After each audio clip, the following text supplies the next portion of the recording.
Greetings, one and all. Here I am, Alaenura. I'm in my car because I've just been getting some messages to share, and it's really about acceptance. And acceptance is really what we're all here to embrace. It's the cornerstone, really, of our expansion and our resistance. Accepting what we cannot change, accepting what is, and loving that place. Recognizing that acceptance is also the gateway to the new. It's the gateway to a new expression of life, and it could even be a new expression of the same thing. It could be love, it could be creativity, it could be work, or whatever it is we're here to do. Once we accept aspects of our reality, particularly aspects where we are not given a choice to manage, to change, to manipulate, to control, to instigate, to box, to label, to anything like that, and we're actually left within that space.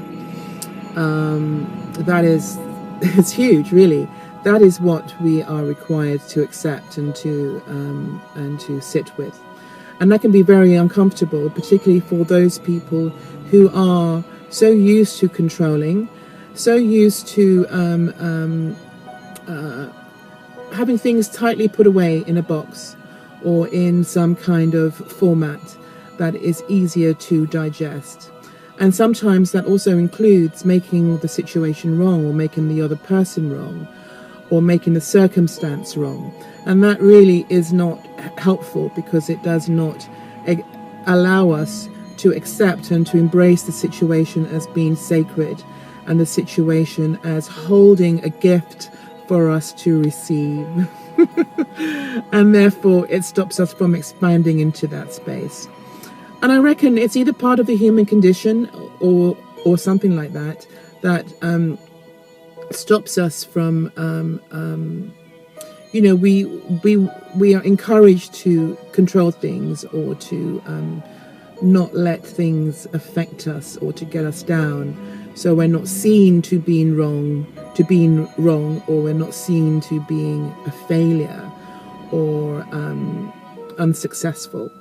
So we cover these things up, and we fight them, and we resist them, and we hold them in that space of flux, of contraction and expansion. And it's like one of those toys, those wound up toys, that you wind it up and it keeps on going, and as it's going it hits the wall, and it hits the wall, and it comes back, it hits the wall, and it comes back, and it remains like that. So it creates a loop of sorts. And this is what happens to many of us who aren't able to accept a situation. We create a loop in our mind, a mental loop and an emotional loop. But quite often mental loops are related to emotional loops. So that means that an emotional story is looped around in our head, and that's that robot that keeps on going bash, bash, bash, because we're not allowing ourselves to accept the situation with an open heart. With an open heart. So there's judgment in there, there's shame, there's separation, there's sense of being left or neglected by an individual or by life. There's a sense of sadness that comes from that. Something that was unable to be resolved, something that was unable to be recognized within you or within the other person, unfinished business, These are the areas where it's really important now at this time that we come to some kind of acceptance of this, without it being right or wrong, We're just accepting it for what it is, and knowing that everything is in divine order, and also knowing that as we offer these things up for healing, it's a form of grace. We allow grace to come in, and we actually just surrender it to the divine, to the sacred void, to the emptiness or the fullness of life. And this actually is having faith. And I was speaking to someone today about this, about what is faith, and it's often attached to religion. But faith, to me, whether you follow a particular religion or not, faith is the ability to forgive, to give, to carry on expanding, forgiving, to carry on expanding into that giving, even when you feel like contracting. That is having faith, right? And that having faith is knowing who you are, and knowing that who you are is all that you are, is to always expand into your fullness, expand into the fullness of that situation. Yeah. And that is forgiving. You're giving rather than forgetting, which allows you to forget the whole thing, and therefore you contract in that situation, and you're able to switch lanes and go somewhere else, but you're not actually switching lanes to get away with that situation, because it's already embedded within you experientially.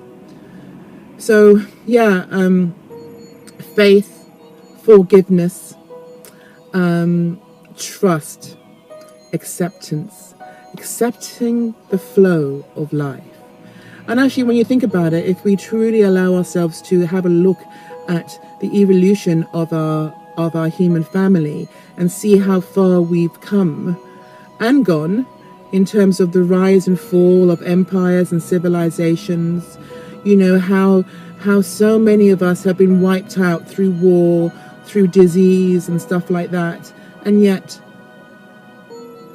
we can only accept that. Otherwise, you know, we wouldn't be living, you know, and we wouldn't want to live. So there's some of us that is already naturally accepting the flow of life, however that pans out. And life is pro-life. You are life, and therefore you are pro-life. We are pro-life. It is about accepting all that life brings, you know, all its curves and all its edges, you know, which we all have within ourselves. And it's the ability to love all these areas and to air them. And I would say, as I was mentioning to someone else today, about normalizing these areas, you know, normalizing who you are, rather than making yourself smaller or making yourself into one of the social norms and make out that everything's rosy in the garden when actually it hurts like hell, or it stinks, or it's uncomfortable, or it's, you know, it's messy. And I'm the kind of person where I love order, I love beauty, I love symmetry, I love beauty and order and things like that.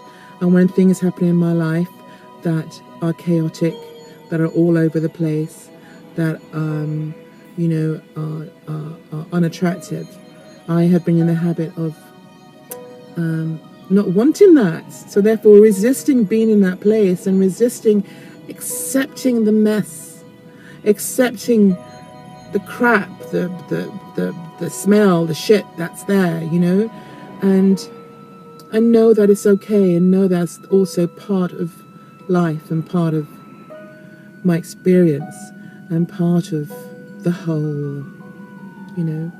And accepting all of this is what makes us human. Accepting all of this is what makes us whole. It's what makes us integrated. It's what makes us compassionate. It's what makes us real. And accepting something does not necessarily mean condoning it. Accepting something just simply means allowing it to be. allowing it to be in the space, and know that there is no separation, and know that even though this is the space, it's happening around you and you're feeling it within you, it also isn't who you are, and sometimes we identify so strongly to these things that we reject them before we're actually allowed to really see them as they are, as just something that's actually passing through. So we're not able to receive the gifts that they have brought into our lives for us to learn and to accept and to embrace. So acceptance. Let us be in this place now of acceptance. Let us accept that everything is perfect, whole and complete. Everything comes and goes. Let us accept that. And let us accept that there are certain things that happen in our lives that we can do nothing about. And let that be blessed. Let that be full of grace. Let us surrender that to the divine, to the timeless realms of life, to the fact that sometimes we do not know. In fact, the more we know, the less we know. And the less we know, the more we know. And let us not be attached to the outcome. Let us be here now.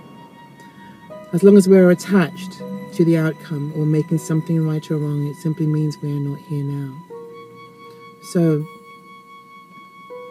let us continue to unfold. Let us trust. Let us have faith. And let us continue to expand into our fullness.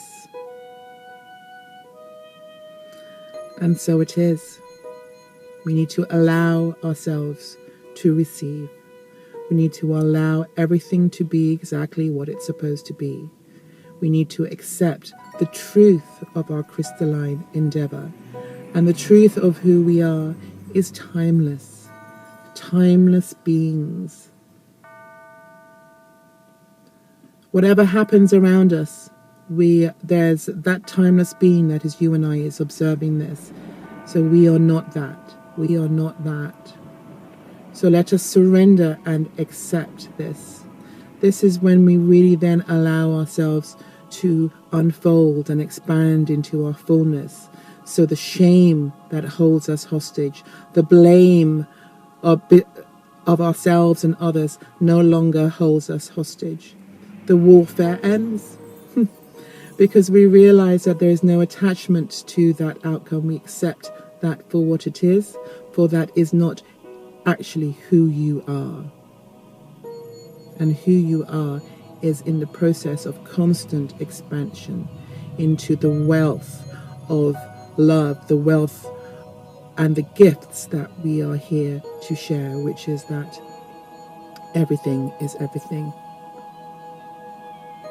And that's all it needs to be. I love you. I accept the all in all, and I continue to unfold into this fullness. I forgive. I forgive. I surrender. I have faith that everything is in divine order. I have faith in this. And as I continue to accept this as the truth, miracles happen. Expansion happens. I become more in tune of who I really am. And love expands exponentially. Things are healed immediately and in miraculous ways. Things are resolved because they become resolved within me. Because I accept that place that is affecting me, that seems to be affecting me on the outside, is the same part that is affecting me on the inside. And immediately as I accept that on the outside, I accept it on the inside. So a healing takes place. So let it be. Beloved family, I love you. Namaste. I'm in my car and I am in London and it's freezing. And it's lovely being here with you. And be well. People are rushing home to get from work to be with their families, and I'm going to go and visit a friend now. So I shall see you soon. Blessed be. Peace and love and acceptance. Namaste.